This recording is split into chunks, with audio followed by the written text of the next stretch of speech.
vamos a hablar sobre el último dato del desempleo nacional, concretamente para el mes de junio.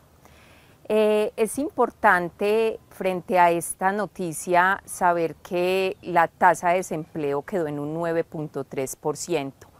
Es una meta que han tenido los gobiernos por muchos años, tener la tasa de desempleo en un solo dígito, y digamos que en pocas ocasiones se ha dado. Desde 2019 no ocurría. Esta tasa de desempleo bajó en 2 puntos porcentuales con relación al mismo mes de junio de 2022. Es de destacar que los sectores que más empleo generaron fueron el de administración pública y el de transporte y comunicaciones, junto con el de las profesiones científicas y profesionales. El sector de administración pública incluye directamente los trabajadores de los gobiernos, puede ser nacional, departamental y municipal, el sector de la educación, el sector de la salud. ¿Por qué este sector habrá generado tanto empleo? Aquí es importante señalar que seguramente se recoge una situación, y es que los gobiernos departamentales y municipales están terminando de ejecutar su plan de desarrollo. Entonces, seguramente hay obras que no pudieron empezar, por supuesto, en junio, sino más atrás, también por ley de garantías, pero que generaron ese dinamismo en el empleo, sumado también, digamos, a obras del gobierno nacional que empieza a poner en marcha su plan de desarrollo.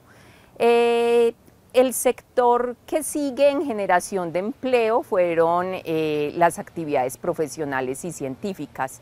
Entonces, digamos, consultorios de médicos, de abogados, de contadores y en general de profesionales que presten su asesoría en cualquier área, también fueron grandes generadores de empleo. Por su parte, pues en la agricultura sí se perdieron empleos, fue un sector donde hubo digamos, pérdida de empleos, no tan grande, pero sí se manifestó, y tal vez pues esto se puede deber a dos situaciones. Una que es más, digamos, estructural y que viene de años atrás, y es que muchas personas de la generación joven de los hijos de los agricultores ya están yendo a trabajar, digamos, en otras cosas, están eligiendo otras opciones de vida. Y la otra, que puede ser más coyuntural, es porque recuerden que veníamos de una época, aunque ya se empezó a nivelar, con costos altos para este sector por, pues primero, el precio del dólar todo el año pasado estuvo subiendo y muchos insumos para el agro son importados. Y segundo, pues el conflicto Rusia-Ucrania, que también nosotros en el agro muy dependientes de muchos insumos de esta región, que hizo que los costos de producción se elevaran, y hasta ahorita es que están retornando, digamos que otra vez a la normalidad. Entonces, pues es muy probable que muchos agricultores hayan hecho una producción menor. Hay otro hecho que se destaca, y es la informalidad.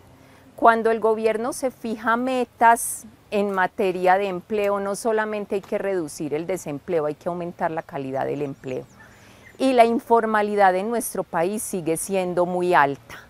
A pesar de que se redujo también casi en 2 puntos porcentuales con relación al mismo mes del año pasado, pues la informalidad es del 55.7%. ¿Eso qué significa? Que este porcentaje de las personas que trabajan son trabajadores informales.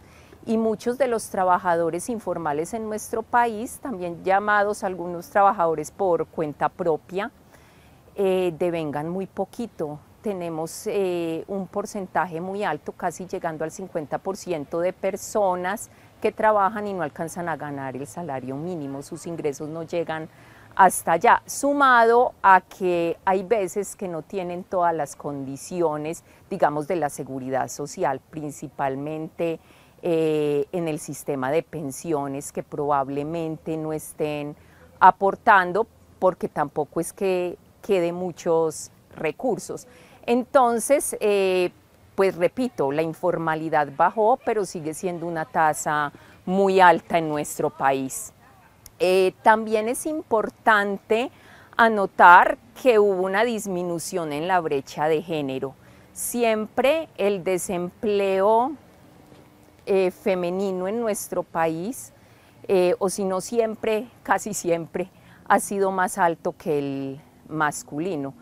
Esta vez, digamos que hubo una reducción de esa brecha, lo que nos indica que entonces finalmente se generaron más de estos nuevos puestos de trabajo que se generaron, los ocuparon mujeres.